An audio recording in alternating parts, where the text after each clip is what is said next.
नमस्कार। तो मैं आ गई हूँ फिर से आपकी कथानटी और आज लेकर आई हूँ एक कहानी मंजुल भगत की।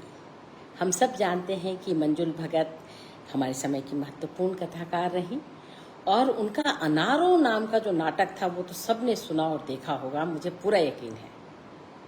तो आज जो उनकी कहानी है इसका नाम है नागपाश। ये कहानी 1973 में छपी थी, कहानी नामक पत्रिका में ही। कहानी का प्लॉट देखिए और उसके बाद जब हम इस कहानी को ख़त्म करेंगे उसके बाद भी 1 मिनट आप लोग रुके रहिएगा, क्योंकि इस कहानी के बारे में मुझे कुछ बात करनी है आप लोगों से। लेकिन पहले कहानी, बात पहले नहीं, क्योंकि बात यह है। माला जी नमस्ते, आपको देख के बहुत प्रसन्नता हुई और भी बाकी जो लोग हैं उनको नमस्कार। क्योंकि कहानी ऐसी है कि जिसको बोलेंगे अर्चना जी नमस्कार, बात बोलेगी हम नहीं, भेद खोलेगी बात ही। ये शमशेर बहादुर सिंह की पंक्तियां हैं और कोई भी रचना असल में खुद बोले तो सबसे अच्छी बात, लेकिन आप तो जानते ही है ना कि हम लोगों को भी कुछ बोलने की आदत होती है, सो बाद में। तो आप बिल्कुल ध्यान रखें, कथानटी सुमन केशरी को सब्सक्राइब करना ना भूलें, बेल आइटम अगर है तो उसको दबाएं और डॉक्टर सुमन केशरी पेज को लाइक और फॉलो करना ना भूलें। तो चलिए हम पढ़ते हैं कहानी नागपाश। ध्यान से सुनिएगा, क्योंकि हर कहानी की तरह या अनेक कहानियों की तरह यह कहानी भी बहुत कुछ कहती है बिना कहे, और उसको जो सुनना और जानना बहुत बहुत ज़रूरी है। ध्यान रखिएगा कि ये कहानी 1973 में छपी थी। आज से 50 साल पहले कैसी दुनिया थी, क्या थी, कितने परिवर्तन आए, इस सब पर ध्यान दीजिएगा। और अगर आप लोग मुझे इस पर कुछ कमेंट करेंगे तो और भी अच्छा लगेगा। भेरू सिंह जी नमस्कार। हाँ माला जी बहुत दिनों बाद सचमुच, और अर्चना जी भी बहुत दिनों बाद दिखी। ऐ मेरे बच्चे, ऐ मेरे बच्चे, मेरे लखते जिगर, तू पैदा ही ना हो। ऐ मेरे बच्चे, मेरे लखते जिगर, तू पैदा ही ना हो। किसी शायर ने कहा था, शायद याद नहीं पड़ा किसने, पूजा के फूल कृष्ण जी की मूर्ति पर चढ़ाते समय आज अचानक यही मिसरा शिवानी को याद हो आया, तो पैदा ही ना। यूं तो शिवानी पूजा समाप्त करके रोज ही अपने मन की प्रबलतम अभिलाषा, एक गुदगुदे से स्वस्थ बच्चे की अभिलाषा फुसफुसाकर भगवान से कहती। इस इच्छा की मांग करते समय तन्मयता से उसकी आंखें बंद न रह जाती। पूजा बंद आंखों से, लेकिन मांग करते समय आंखें खुल जाती। वह उन्हें पूरा खोलकर भगवान की प्रतिमा की अचल आंखों से आंखें मिलाकर ही कहती, मानो भगवान को चुनौती दे रही हो कि भगवान, इतना दुख मुझे देने के बाद क्या तुम मुझसे आंखें मिलाकर मेरी यह छोटी सी इच्छा ठुकरा सकोगे? कभी तो उसे लगता कि पत्थर की प्रतिमा का सहारा लेकर ही भगवान उसके दृष्टि को झेल पाते हैं। हाड़ मांस के रूप में यदि वह सामने होते तो शिवानी के सम्मुख अपने को इतना अपराधी महसूस करते कि शायद उससे नजरें नहीं मिला पाते। लेकिन पत्थर के थे तो शिवानी उनसे आंखें मिला करके कहती थी कि एक गुदगुदा सा प्यारा सा एक तो बच्चा, मेरी एक तो मांग सुन लो, एक प्यारा सा बच्चा मुझे दो। लेकिन आज शिवानी ने कहा, ऐ मेरे बच्चे, मेरे लखते जिगर, तू पैदा ही ना हो। और एक दिन पत्थर की मूर्ति के अंदर छिपकर ही भगवान ने उसके मन की इच्छा पूरी की थी। उसके गर्भ में जो अंकुर फूटा था उसने उसके शरीर में एक अजीब शिथिलता भर दी। शरीर जैसे उसका अपना रह ही नहीं गया था, उसमें पलते शिशु मानव का आश्रय मात्र बन गया था, उस पलते बढ़ते शिशु का पालक रक्षक।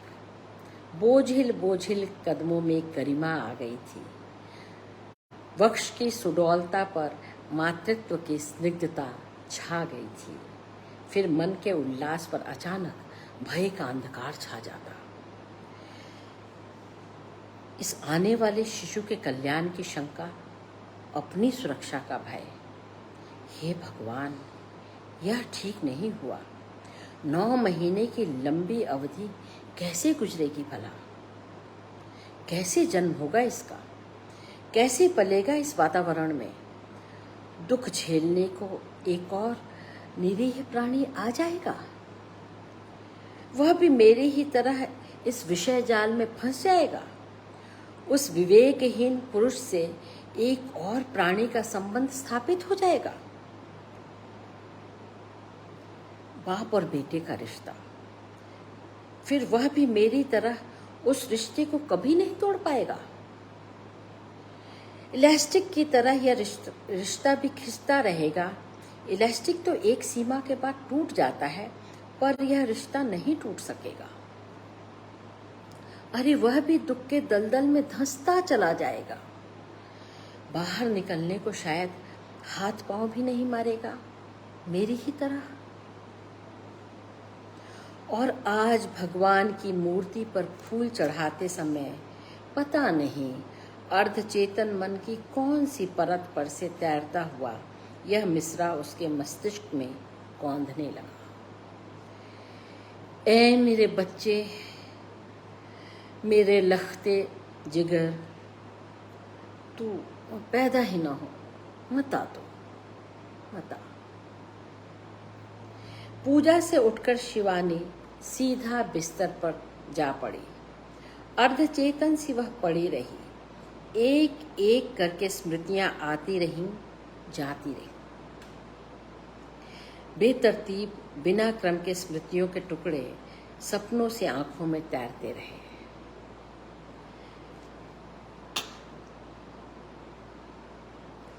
वह गर्मियों के अवकाश के बाद कॉलेज का खुलना, बीए के परीक्षा दिवस की घुटन और परीक्षा फल आने के बाद की घबराहट से युक्त उल्लसित लड़के लड़कियां, भविष्य की कल्पना से तरंगित विश्वस्त छात्र छात्राएं, एडमिशन की गहमा गहमी, एमए की कक्षा में आते अन्य कॉलेजों से नए नए चेहरे। शिवानी को सबकी बधाइयाँ।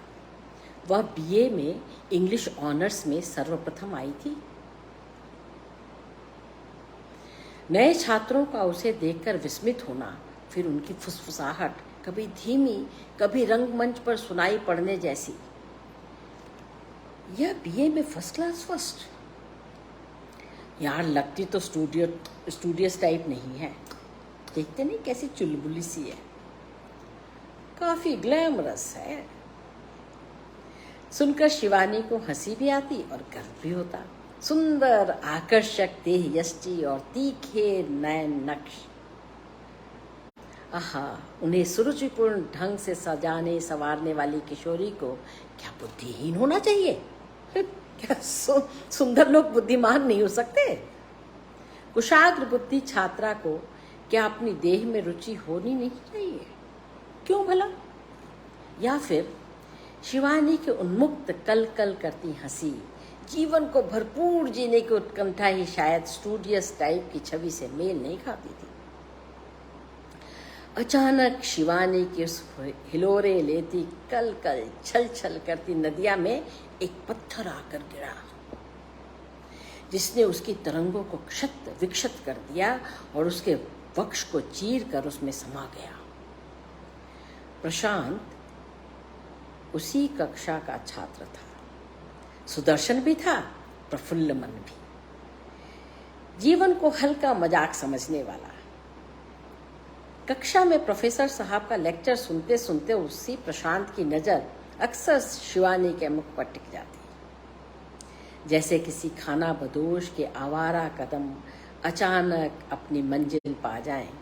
ऐसे ही वे नजरें फिर वहीं बंधी रह जाती, शिवानी के झुकी पलकों पर दस्तक सी देती हुई। शिवानी जब अपनी पलकों को ऊपर उठाती तो उन नजरों का भावावेश देखकर सिहर जाती। उन आंखों का सराहना भरा अनुरक्त विवश भाव उसे विस्मृत कर देता। प्रशांत मानो उसके व्यक्तित्व के सूक्ष्मतम अंश को अपनी स्मृतियों में बसा लेना चाहता था। वह अपने को बहुत महत्वपूर्ण अनुभव करने लगी। उसका साज श्रृंगार, वेशभूषा, यहाँ तक कि साड़ी का किनारा और चूड़ी का रंग, सभी कुछ जैसे नित्य नवीन रूप से एक महत्वपूर्ण घटना बन जाते हैं।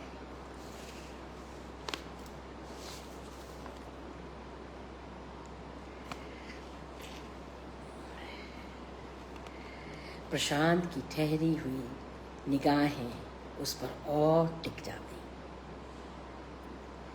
शिवानी के मुख का हर भाव, हर नक्श प्रशांत के मानस पटल पर गहराई से अंकित हो गया था। बहुत ऊंचे पेडेस्टल पर शिवानी अपने को प्रतिष्ठित पाती थी।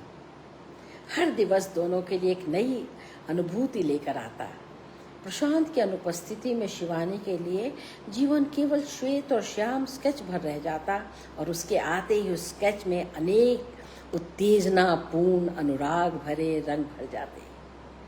जीवन के बाकी क्षण केवल उन्हीं क्षणों के दास बन गए थे जो वे दोनों साथ गुजारते थे। केवल वही क्षण जीवंत और सार्थक थे, बाकी केवल उन क्षणों की प्रतीक्षा के लिए बने थे। दिन पंख लगाकर उड़ने लगे थे, सुनहरे सुनहरे धूप में झिलमिलाते हुए। फिर एक रोज शिवानी ने इस प्रसंग को लेकर अपने माँ बाप का सामना किया। प्रशांत की बात कहते समय उसे कोई लज्जा नहीं आई थी, जैसे प्रशांत से उसके विवाह की बात बहुत ही सहज स्वाभाविक। प्रशांत के घर में भी इस बात को लेकर कहा सुनी हुई थी, पर किसी का कहा सुना उन दोनों को छूता ही नहीं। चेतना की ऊपरी सतह पर से गुजर जाता। महत्वहीन निरर्थक बात सा। महत्व की बात केवल यही लगती कि कब वे दोनों समाज के निर्लज्ज, अवाक, ढीठ नजरों से परे चौराहों, रेस्तराओं, सिनेमा घरों की बेपर्दा मुलाकातों से मुक्त घर की पावन चार दीवारी में आहा उसके मधुर एकांत में मिलते हैं। माँ बाप की टीका टिप्पणी। प्रशांत बहुत गलत मायनों में मॉडर्न है। अरे वह पीने पिलाने का शौकीन है, अल्हड़ युवक सा है। अरे बिल्कुल उत्तरदायित्वहीन है वो, उसको समझ ही नहीं आती जिम्मेदारी की बात। वो श्रृंखल भी है। अरे उसके व्यक्तित्व में कोई गंभीरता नहीं है, जरा सोचो तुम, परेशान रहोगी। शिवानी को ये सारे वाक्य एकदम बेकार से लगते हैं। उन व्यंग्य भरे तीखे निराश शब्दों के स्थान पर प्रशांत के साधारण संवाद के कितने सरल प्रेम में पगे थे। प्यार के वे शब्द ही दिन रात उसके मन में छटपटाते रहते। शिवा, तुम कितनी मोहक हो। अरे कितनी सुंदर। मैं सुंदर नहीं हूं प्रशांत, सच कहो, हूं क्या? अच्छा, तुम्हें मेरे चेहरे पर कौन सा नक्श सबसे अच्छा लगता है? तुम्हारी आंखें बड़ी नहीं है, ये तो मैं जानती हूँ। नहीं है, मुझे कटोरे जैसी आंखें अच्छी भी नहीं लगती। तुम्हारी आंखों की गहराई कितनी अर्थपूर्ण, कितनी मादक बना देती है तुम्हारी दृष्टि को। और तुम्हारा रंग गोरा नहीं है, यही ना? न सही, बादामी तो है, बल्कि तांबई है। नहीं नहीं, सोने जैसा। माँ तो गेहूं कहती है। गेहूं ही सही, हर शय से तबीयत भर सकती है, पर एक गेहूं से नहीं भरती। और तुम्हारे ये बाल लंबे नहीं है, सिर्फ कमर तक ही तो आते हैं, पर चित्र पर फ्रेम की तरह तुम्हारे चेहरे और गले के किनारों को कितना आकर्षक बना देते हैं, एकदम फ्रेम की तरह। और इनकी खुशबू,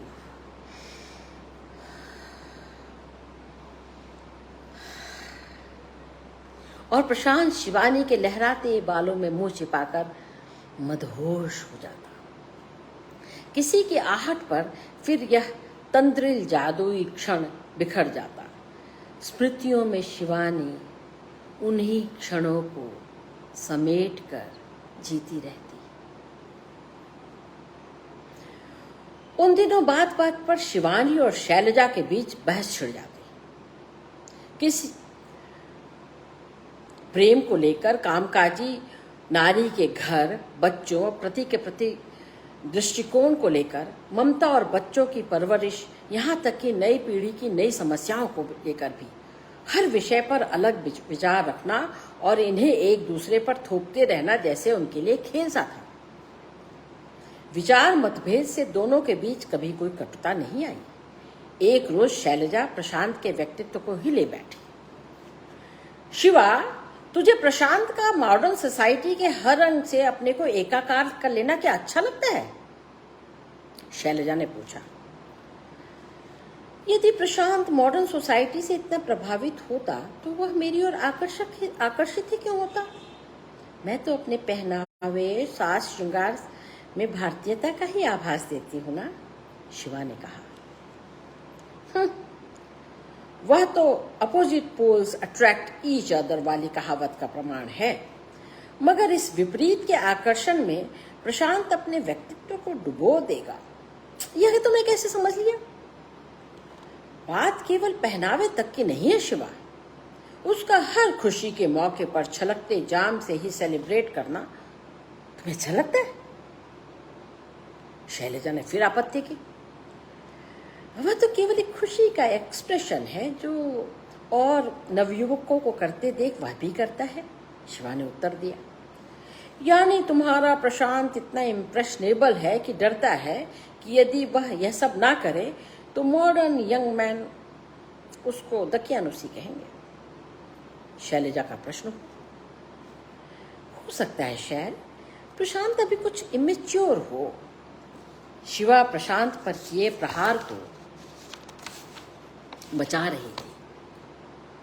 तो तुम्हारे ख्याल से शिवा, जाम उड़ेलना खुशी का एक्सप्रेशन भी है और दुख का साथी भी? शैलजा ने टोका। हाँ, पर हर एक के लिए नहीं। दुख से एस्केप लिखने पढ़ने में समाज कल्याण कार्य में भी ढूंढा जा सकता है। दुख से सभी पागल नहीं हो जाते और सभी शराबी भी नहीं। यह तो अपने चरित्र और व्यक्तित्व पर निर्भर है, शिवा ने आगे कहा। यानी खुशी भी दुख की ही तरह मनुष्य विभिन्न प्रकार से व्यक्त करता है। खुशी भी और दुख भी अलग अलग। हाँ, उसके लिए पीना पिलाना कोई जरूरी नहीं। हाँ, हो सकता है, पर फिलहाल प्रशांत अपनी प्रसन्नता जाम उड़ेल कर ही व्यक्त करता है। संभव है आगे जाकर वह ऐसा ना करे। यानी कि आप उन्हें रिफॉर्म कर लेंगे और वे हो जाएंगे, शैलजा का तर्क था। इसमें रिफॉर्म करने जैसी कोई बात ही नहीं शैल। अरे, जो यंग लोग हैं हर दौर से गुजरते हैं, यह भी एक दौर है, अपने आप गुजर जाएगा। शिवा के होठों की भींची लकीर तब इंगित कर देती कि यह बात समाप्त हो गई है और शैल फिर कोई हल्की फुल्की बात छेड़ देती। हंसी के कहकहों में जीवन की जटिलता कहीं खो जाती और दोनों फिर वैसी ही हल्की हो जाती। फिर आखिर वह दिन भी आ गया जब जो 2 बरस की मनुहार जिद, धमकी और आंसुओं के बाद माँ बाप को मना कर लाया गया था। प्रशांत और शिवानी के गठबंधन का दिन। लगता था एक परियों की कहानी का सुखांत होने वाला है। उनकी युगल जोड़ी देख सूखे दिनों पर भी ठंडे छींटे से पड़ते थे। उनका रोमांस औरों को भी रोमांचित कर जाता। विवाह के पश्चात शिवानी के शुभचिंतकों ने राहत की सांस ली। चलो, सब ठीक हो गया। यदि यह विवाह न होता तो कितनी बड़ी ट्रेजेडी हो जाती। जीवन को भरपूर जीने वाली शिवानी के जीवन में प्रेम अपनी भरपूर शक्ति लेकर आया था। उसके आवेश को नकारा नहीं जा सकता था। यदि यह विवाह न होता तो कितनी बड़ी ट्रेजेडी होती। किसकी आवाज थी? किसने कहा था यह? आज यह शब्द किसी कॉमेडी की कॉमिक लाइन से लगे शिवानी।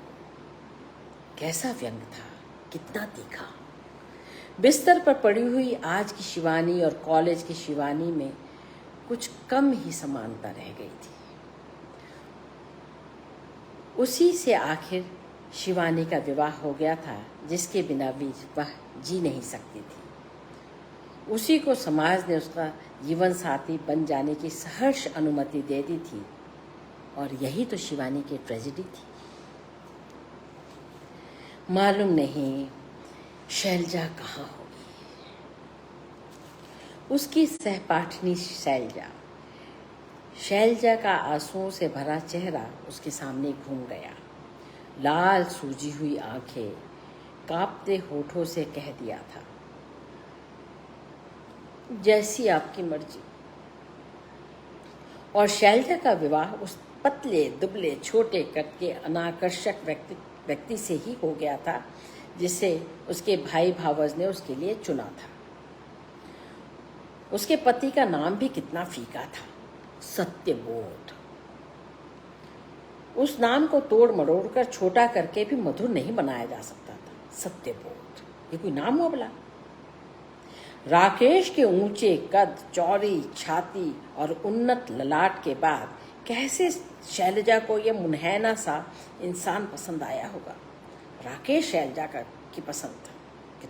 कितना लंबा चौड़ा। शादी की तैयारियों के बीच कैसी उचाट मन फिर रही थी शैलजा। राकेश तब भी उस घर में आता जाता था। राकेश तो बस अपनी मंगेतर की तारीफों के पुल बांधता रहता और शैलजा चुपचाप सुनती रहती। कहती भी क्या, वह तो सीधे साधे चेहरे मोहरे की थी। राकेश से उसका व्यक्तित्व मेल ही नहीं खाता था। राकेश को तो रोशनी जैसी फुलझड़ी ही पसंद आ सकती थी। शैलजा में वह चौंध पैदा कर देने वाली अग्निशिखा की लपट नहीं थी। यह वह स्वयं भी जानती थी। गौरवपूर्ण होते हुए भी उसका चेहरा इतना आकर्षण विहीन क्यों लगता था? शिवानी सोचती रही। राकेश भी सदा शैलजा से बहन का सा व्यवहार करता, जबकि करीब करीब हर किशोरी के हाव भाव देखकर उसकी आंखों में चमक आ जाती और इतराने लगता। मालूम नहीं शैलजा बेचारी कैसी होगी। शायद वक्त ने उसके जख्म भर दिए हो। क्या अब भी वह जीवन से उतनी ही कटी होगी जितनी शादी के दिन थी? सोचते सोचते न जाने कितना वक्त गुजर गया। कॉल बेल की तीव्र आवाज सुनकर वह एकदम चौंक उठी। तेजी से उठने के साथ ही एक तीखे दर्द की लहर सी उसकी नाभि के नीचे बाईं ओर उठी। उसकी लहर उठी। शायद फिर क्रैम्प पड़ गया था। कल मेडिकल चेकअप के लिए जाएगी। क्रैम्प वाली जगह पर हथेली रखे उसने धीरे से जाकर दरवाजा खोला। सामने मिसेस सिन्हा दिखलाई दी। साड़ी जमीन से 2-3 इंच ऊपर झूल रही थी। ब्लाउज जिस्म पर से जैसे बह रहा था, बाल बिखरे हुए और गोद में प्यारी सी बच्ची। दरवाजा खुलते ही पालतू बिल्ली की तरह अंदर दाखिल हो गई। ब्लाउज के बटन को खोलकर बच्ची के मुंह में दे दिया, फिर बड़ी उत्सुकता से शिवानी की तरफ कपशप के मूड में देखने लगी। हाँ तो शिवानी। मिसेस सिन्हा की कॉल बेल दबाने पर दरवाजा खोलने के बाद, आइए बैठिए ना, शब्द बिल्कुल व्यर्थ हो जाते थे। इन शब्दों के उच्चारण से पहले ही वह अंदर दाखिल हो जाती और सबसे आरामदेह जगह पर जाकर पसर जाती। उनकी मजलिस में कभी शिवानी को अरे बैठिए ना, अभी से चल दी, जैसे औपचारिक शब्दों के सदुपयोग की आवश्यकता ही नहीं पड़ती, क्योंकि वह आकर तभी अपने को समेटती जब उनका और बैठना नामुमकिन हो जाता। यानी दोपहर का खाना खाने प्रशांत घर आ जाता। खुले दरवाजे के बाहर से ही उसकी रूखी पुकार, शिवानी खाना लगाओ, बहुत जल्दी है, सुनाई पड़ जाती। तब ही मिसेस सिन्हा लतर पतर अपना आंचल और बच्ची संभालती, किंतु जाने के पहले एक नजर प्रशांत के चेहरे पर अवश्य डाल दी। प्रशांत की लाल लाल अंगार सी आंखें जैसे अब भी नींद से भरी हो, भिजे हुए होठों की पतली लकीर, पिचके गालों की उभरी हड्डियां, एक जगह खड़े होने पर आगे पीछे हिलते झुके हुए कंधे, कदम उठाने पर डगमग चाल, कुछ भी उनकी निगाह से छिपा न रह जाता। लंच टाइम पर दफ्तर से क्या आदमी इस शक्ल में आता है? यही मिसेस सिन्हा की सूरत पर पढ़ते हुए शिवानी खाना परोसने लगती। हवा के झोंके के साथ ही शराब की बदबू का एक भभूका उठता और प्रशांत के इर्द गिर्द मंडराता रहता। खाने में नुक्स निकालते हुए कभी प्रशांत एकदम चीख पड़ता, कभी झन्न से कटोरी फर्श पर पटक देता, कभी पानी का गिलास अपने आप ही उसके हाथ से फिसलकर फर्श पर चकनाचूर हो जाता। प्रशांत धीरे धीरे एक एक कौर चबाता। खाते खाते कभी उसे उबकाई आ जाती और वह खाना छोड़कर वॉश बेसिन की तरफ भागता, खाना पड़ा रह जाता। शिवानी वहीं बैठती, उसकी कै की आ सुनती रहती। ऐसा लगता था शिवानी। कै के बाद प्रशांत निढाल सा बिस्तर पर लुढ़क जाता और सो जाता। उस रोज फिर दोबारा दफ्तर नहीं जाना होता। आज भी बच्ची चुसुर चुसुर दूध पी रही थी। मिसेस सिन्हा एक हाथ से अपना स्तन थामे लगातार बोले चली जा रही थी। घर का कुछ काम समेटने और कुछ फैलाने के बाद उनका यही समय सबसे फुर्सत का होता था। वह मन बलाव के एक क्षण पूरी उत्सुकता से बिताती थी। सब्जी वाली, महरी, जमादारनी सबसे खटपट करने के बाद शिवानी की जिंदगी उन्हें जासूसी किताब की तरह दिलचस्प लगती और मजा ले लेकर के उसके पन्ने पलटती रहती। क्यों जी, अपने प्रशांत जी की तनख्वाह 1000-1200 तो होगी? हाँ है। सारी तनख्वाह अभी तुम्हारे ही हाथ में रखते हैं कि नहीं? नहीं, सारी नहीं। क्यों? क्यों को काफी खींच करके मिसेस सिन्हा सवाल करती। तब शिवानी पलक उठाकर उस कम पढ़ी फुहर औरत को देखती जिसकी हथेली पर उसका पति सारी की सारी तनख्वाह रख देता होगा। उसका मन मिसेस सिन्हा को क्यों का उत्तर देने को चाहता। क्यों, तुम्हें दिखाई नहीं देता क्या?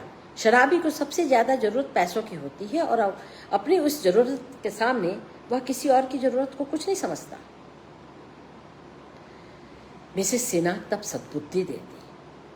हमसे तो तुम मीठा बोलती हो, फिर प्रशांत जी के आने के बाद घर में जरा हंसी खुशी का माहौल रखा करो ना। शिवानी बोलती कुछ नहीं, मन में कहती, तुम सिन्हा साहब को 2 रोज के लिए मेरे यहाँ छोड़ कर देखो, मैं हंसी खुशी से उनका मन बहला सकती हूँ कि नहीं। फिर सुनाई पड़ता, देखने में तो तुम अच्छी भली हो, फिर भी प्रशांत जी का शराब के साथ साथ कोई और चक्कर तो नहीं हो गया? शिवानी जवाब देना चाहती, देखने में तो तुम अच्छी भली बिल्कुल नहीं हो, फिर सिन्हा साहब का कोई चक्कर क्यों नहीं हो रहा? पर जुबान बंद ही रखती। शादी को 3 साल हो गए, किसी लेडी डॉक्टर को क्यों नहीं दिखलाती? दिखलाऊंगी। वैसे तो तुम शाम को सज धज के प्रशांत जी का इंतजार करती हो, देखा है मैंने। पढ़ा था, मैंने भी पढ़ा था कहीं पर ऐसा ही कुछ, पर क्या करूं, फुर्सत ही नहीं मिलती मुझे तो। तुम इतना शौक कैसे पाल लेती हो? शिवानी का मन खींच उठता। कहने को होती, क्योंकि प्रशांत तुम्हारे सिन्हा साहब की तरह नहीं है। घर में तुम्हारी तरह बिखरी रहूंगी तो प्रशांत का कोई चक्कर जरूर हो जाएगा। मिसेस सिन्हा आखिर चली गई। शिवानी ने सोचा, प्रशांत शायद आज खाना खाने नहीं आएगा। इस जाहिल काहिल औरत के सामने उसे रोज शर्म उठानी पड़ती है, उस कमजोरी के लिए जो उसमें खुद नहीं है, प्रशांत में है। जिस बंधन में वह बंधी है उसके शिथिल होते ही वह सब उलझनों से मुक्त हो सकती है। तलाक उसे शराब की दुर्गंध युक्त नीच हरकतों की दुनिया से मुक्ति दिला सकता है। पर क्या तलाक प्रशांत की समस्या का भी हल है? उसकी समस्या तो जैसी की तैसी रह जाएगी, शायद और भयानक हो जाए। अकेला हो जाने पर भी प्रशांत शराब के नशे में गिरता पड़ता रहेगा। कोई कभी आकर तब भी शिवानी को बतला जाएगा, वो जो तुम्हारा पति था ना प्रशांत, आज उस हड्डियों के ढांचे को देखा था मैंने, बाजार में बुरी तरह लड़खड़ा रहा था। तब क्या वह तटस्थ होकर ये बातें सुन सकेगी? शादी के पहले वे 3 साल जिनमें प्रशांत कितना अपना हो गया था, वे 3 साल अतीत से झकझोर कर दूर नहीं फेंके जा सकते क्या? शादी के पहले के 3 साल और शादी के बाद रोज ही प्रशांत में से निकलकर एक अजनबी उसके सामने खड़ा हो जाता। वह उस अजनबी को पहचान नहीं पाती, उसकी भाषा समझ नहीं पाती, उसे अपने दिल का मर्म समझा नहीं पाती। जो हाव भाव पहले उसके व्यक्तित्व का निजी आकर्षण लगते थे, वही अब चरित्र की कमजोरी बन उसके सामने अपना रहस्य खोलने लगे थे। प्रशांत के चरित्र का खोखलापन उसके जीवन को खाली करता गया। अब तो कभी कभी देसी ठर्रा पिए बगैर उसका नशा ही जमता नहीं था। नशा जमाने के लिए भी शराब के ऊपर देसी ठर्रा। शादी के इन 3 सालों में वह प्रशांत की परछाई बनी रही, अपना अस्तित्व भूलकर। प्रशांत का संपूर्ण चरित्र बदलता जा रहा था। वह मनुष्य उसके सामने आत्महत्या कर रहा था और वह कुछ भी नहीं कर पा रही थी। सोचते सोचते उसका माथा भन्ना गया। कॉल बेल फिर चीख उठी। शिवानी ने दरवाजा खोला। इस बार धोबन थी, सांवली सांवली, ढेर से चांदी के गहने पहने, नई नवेली गौने आई लगती थी, पर सिर्फ कपड़े जेवर से, उम्र से नहीं। आज पहली बार ही आई थी, इससे पहले 2 भी आता था। कजरारी आंखों को मटका कर धोबन बोली, बीबी जी मैंने कपड़े जल्दी से निकाल दो, घर जल्दी जाना है, आज तीजो जो है। अड़ोस पड़ोस की सभी मेहंदी रचावेंगी, ढोलक लेकर बैठेंगी, कुछ गा बजा लेवेंगी सब, फिर मेले में जावेंगी। अरे मैं भी जाऊंगी उनके साथ। अजी आप तो जयपुर में नहीं आई हो, यहाँ तो बड़ा भारी मेला लगे है तीजों पर। राजा जी की सवारी तो बड़े ठाठ से निकले हैं, सांझ को तुम भी देखाओ, साहब जी को साथ ले जाना। धोबन बतियाती रही और गट्ठर में से कपड़े अलग करते रही। लेकिन बीबी जी खूब होशियारी से जाना और साहब का हाथ थामे रहना, नहीं तो भीड़ में खो जाओगी तुम। जल्दी निकालो कपड़े। शिवानी जल्दी जल्दी कपड़े मिलाने लगी। तभी बाहर से किसी औरत के चीखने की आवाज आई। शिवानी का दिल दहल गया। औरत गुहार कर रही थी, हाय राम, मार डाला, अरे कोई बचाओ, इस कसाई से मार रहा है ये पूरी तरह से मुझको। धोबन लपक कर बाहर चली। शिवानी भी बाहर आए बगैर न रहा गया। जमादारिन थी जो चिल्ला चिल्लाकर आदमियों को इकट्ठा करे ले रही थी। कुछ ने इसके पति को कस के पकड़ रखा था और उसे समझा बुझा रहे थे।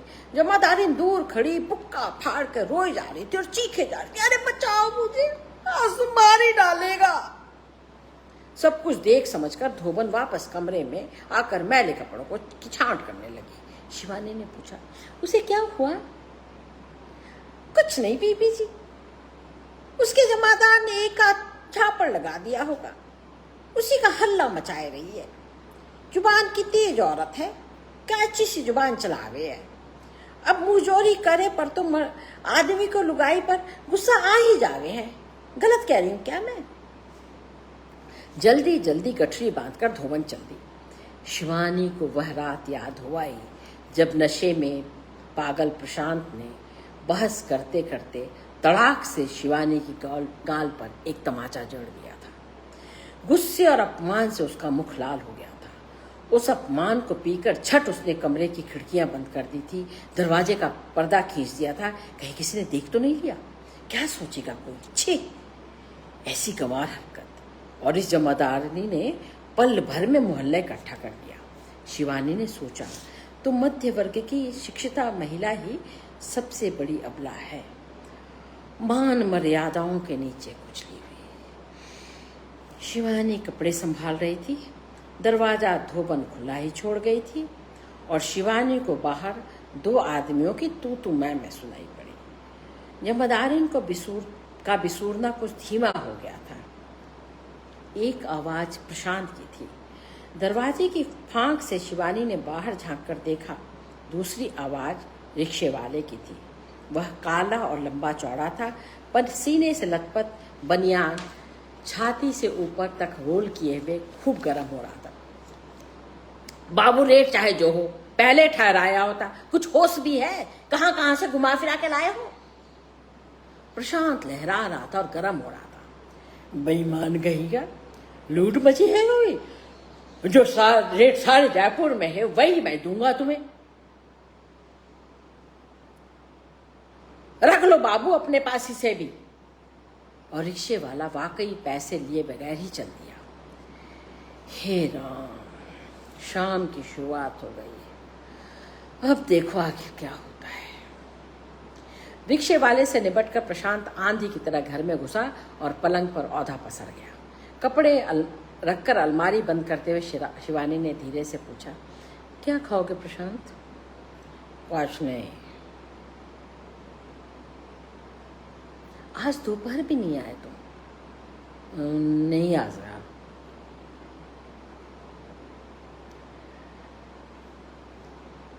सुनो, तुम्हें कुछ बताना है। फिर बताना, अभी बहुत थक गया हूँ। अभी नहीं, कल सुबह। नहीं, आज ही।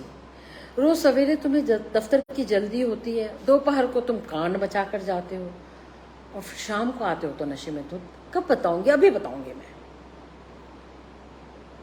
चुप रहो, फिर शुरू कर दिया तुमने। गिनती बार गाय कि चुप रहा करो।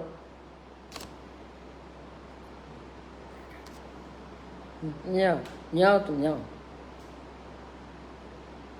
और चाह कर भी शिवानी उसे अपनी कोख में मचलते राज को न बता सकी। प्रशांत पत्थर का बुत बना पड़ा था। सारी शाम शिवानी घर में अकेली इधर से उधर खटर पटर करती फिरी। किसी गुलदान के बासी फूल फेंके, किसी राखदानी की राख झाड़ी, कोई तस्वीर सीधी की, किसी पर्दे का उखड़ा हुआ छल्ला सी दिया। 2 अक्षरों का छोटा सा शब्द, घर। इसी घर को छोड़कर वह कभी नहीं जा सकी।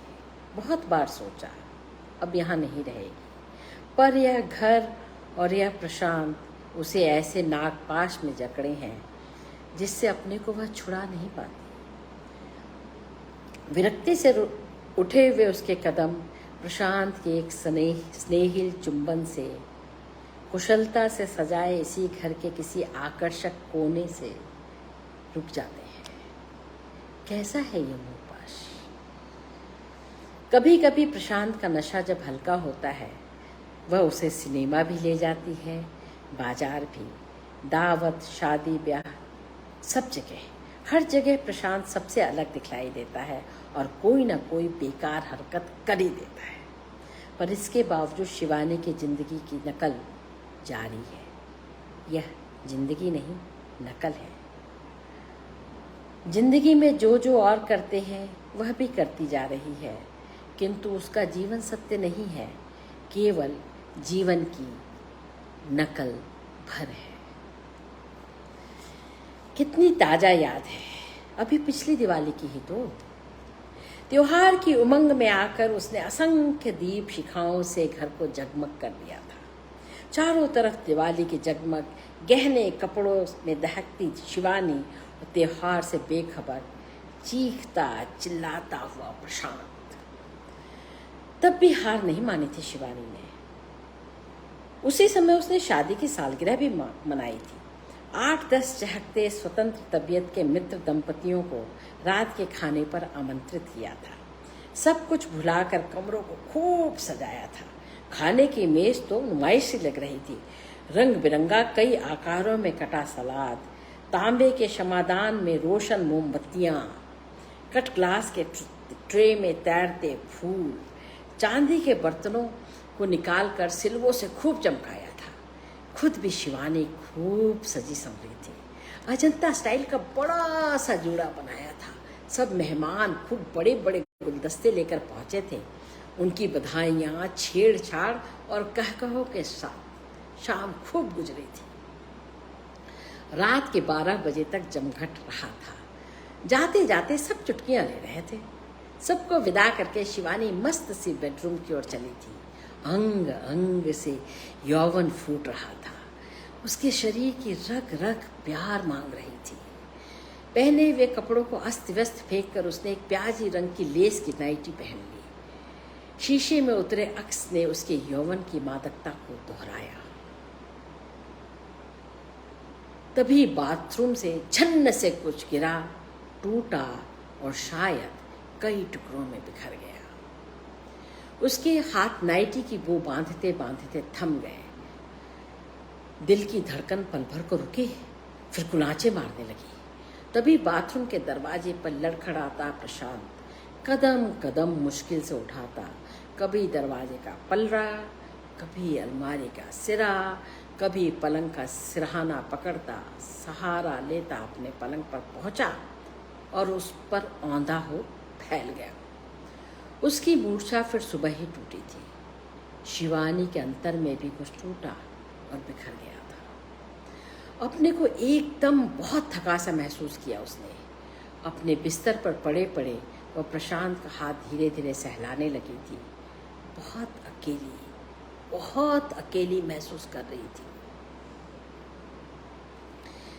प्रशांत का हाथ सहलाते सहलाते ही अनायास उसे ख्याल आया, प्रशांत की उंगली में एक अंगूठी होनी चाहिए थी जो इस समय उसकी उंगलियों से टकराने चाहिए थी। सगाई की हीरे की अंगूठी, हाँ वही। पर वह अंगूठी वहाँ नहीं थी। आज तारीख क्या है? ओह, महीने का आखिर 27 नवंबर, शादी की सालगिरह। अंगूठी कहाँ गई होगी यह पूछना बेकार है। यही सब सोचते समझते एक छोटी सी मौत कहीं शिवानी के अंदर घर कर रही थी।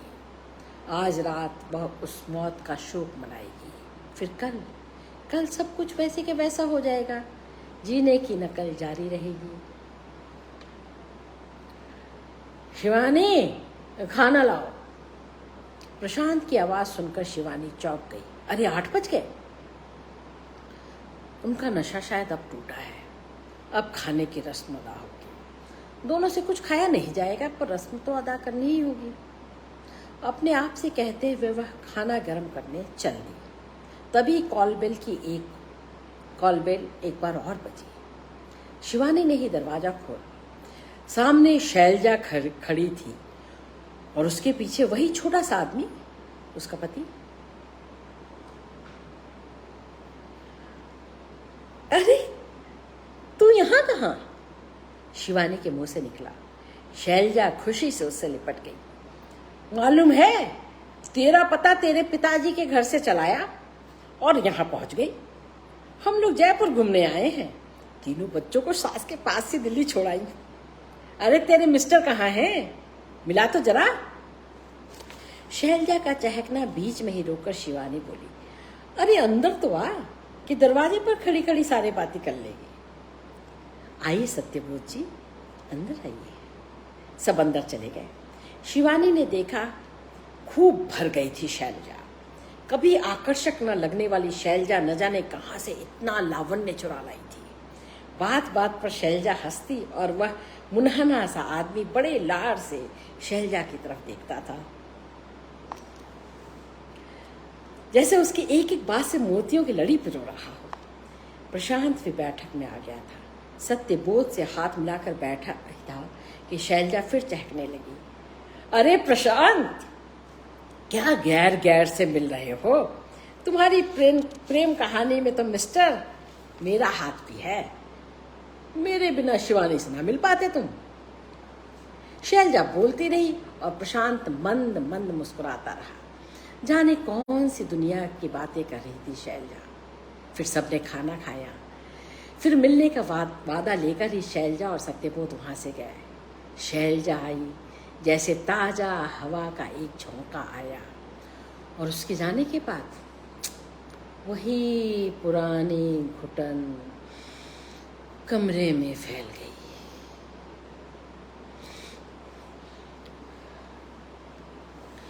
उस रात शिवानी ने स्वप्न में आतुर बाहें पसार दी और उसे लगा एक बहुत ही गुदगुदा शिशु उसमें समाने वाला है और वह लाड़ में अभी उसे सीने से भींच लेगी।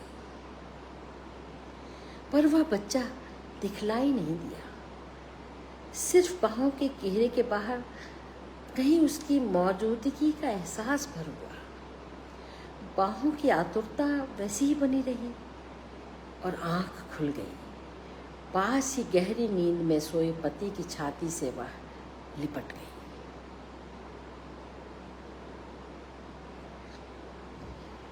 वह एनेस्थीसिया की तंद्रा से हल्के हल्के जाग रही थी। एक दो अस्पष्ट से वाक्य उसके कानों में पड़े। इन्हें अभी कुछ खाने को मत देना, शाम से पहले। हाँ, शाम तक ये अपने घर जा सकेगी। डॉक्टर की आवाज थी शायद। बच्चा कहाँ है? मेरा बच्चा। शिवानी को लगा इतने से शब्द फुसफुसाते वक्त उसके होठ हिल ही नहीं रहे हैं।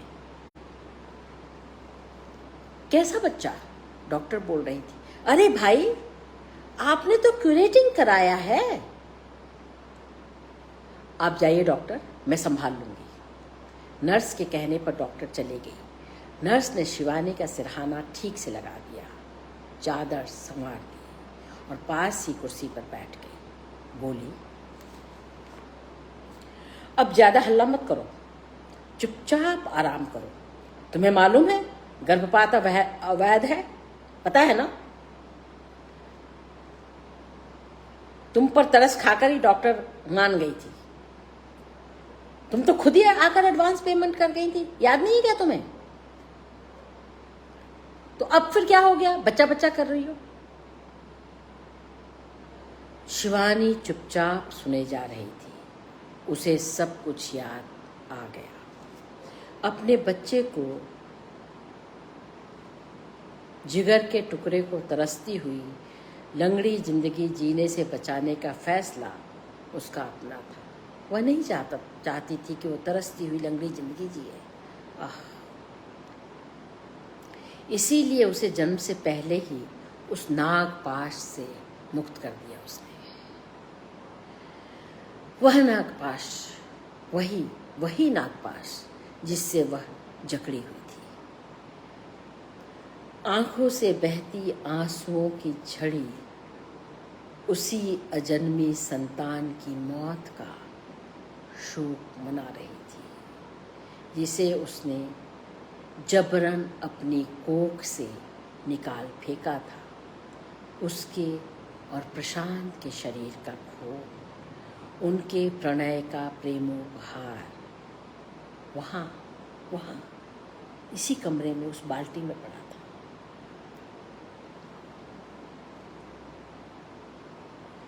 और यह सब उसने स्वयं किया था, स्वयं।